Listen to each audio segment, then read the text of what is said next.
Namaste India, namaste Bharat. প্রিয় viewers, আমি সুবর্ণ মণ্ডল, মানব প্রশিক্ষক, লেখক ও কথাকার, আর আপনারা শুনছেন শিখু ইন্ডিয়া জিতু ইন্ডিয়া। আজকে আমি যে বিষয়টি নিয়ে কথা বলবো সেটি হলো অধ্যবসায়ের শক্তি, দ্য পাওয়ার অফ পারসিস্টেন্স। চলুন তাহলে শুরু করি আজকের অডিও পডকাস্ট। অধ্যবসায়ের বিকল্প নেই।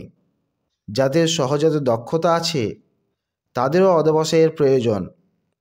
প্রকৃতপক্ষে সহজাত দক্ষতা ছিল অথচ সফল হতে পারেননি এমন লোকের সংখ্যা কম নয়। প্রতিভাবানদেরও অধ্যবসায়ের প্রয়োজন। কথায় আছে, সাফল্যবিহীন প্রতিভা, অর্থাৎ প্রতিভা থাকলেই সফল হওয়া যায় না। শিক্ষা ও অধ্যবসায়ের বিকল্প নয়। শিক্ষিত অথচ অসফল মানুষে পৃথিবী ভর্তি। অধ্যবসায় ও দৃঢ় প্রতিজ্ঞ মানুষেরাই সর্বশক্তিমান। আপনার ক্ষমতা সর্বোত্তম রূপে প্রকাশ করা সহজ নয়। পথে অনেক বাধা বিপত্তি।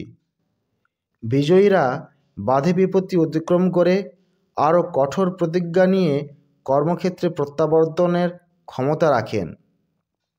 ঠিক যেমনটি ঘটেছিল ভারতীয় শিল্পপতি রতন টাটার জীবনে। তাই পলায়ন নয়, ডন্ট কুইট।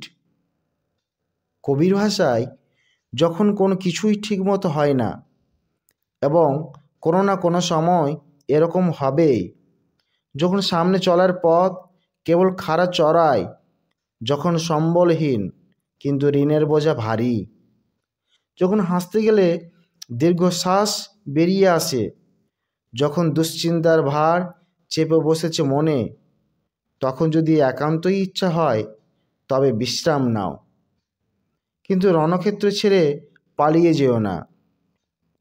আমরা জানি জীবনের পথে অনেক মোড়, অজস্র পাকদণ্ডী, এবং এসবের জন্যই জীবনের বৈচিত্র্য। অনেক সময় পরাজয় এনেছে হতাশা।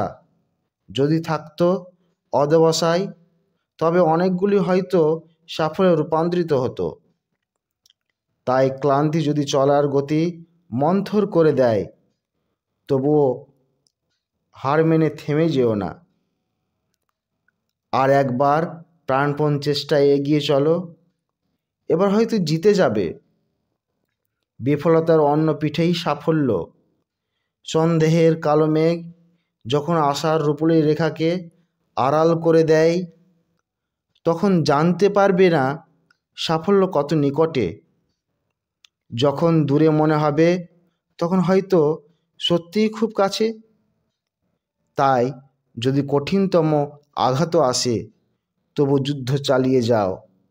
অবস্থা সঙ্গীন হয়ে উঠলেও পলায়নের চিন্তা রেখো না। প্রসিদ্ধ বেহালাবাদক ফ্রিটজ ক্রিসলারকে একবার জিজ্ঞেস করা হয়েছিল, তুমি কি করে এত ভালো বাজাও? এটা কি ভাগ্যের জোরে?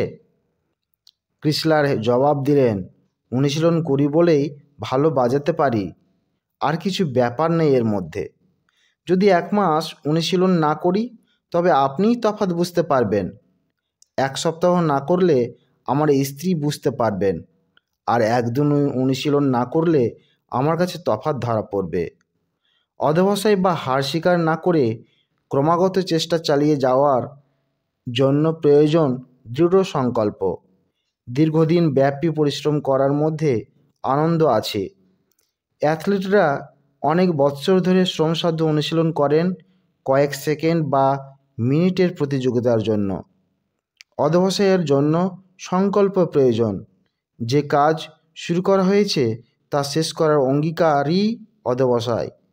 পরিশ্রমে বিধ্বস্ত হয়ে হয়তো মাঝপথে ছেড়ে দেবার ইচ্ছা হবে, কিন্তু বিজয়ীরা কষ্ট সহ্য করে এগিয়ে চলেন।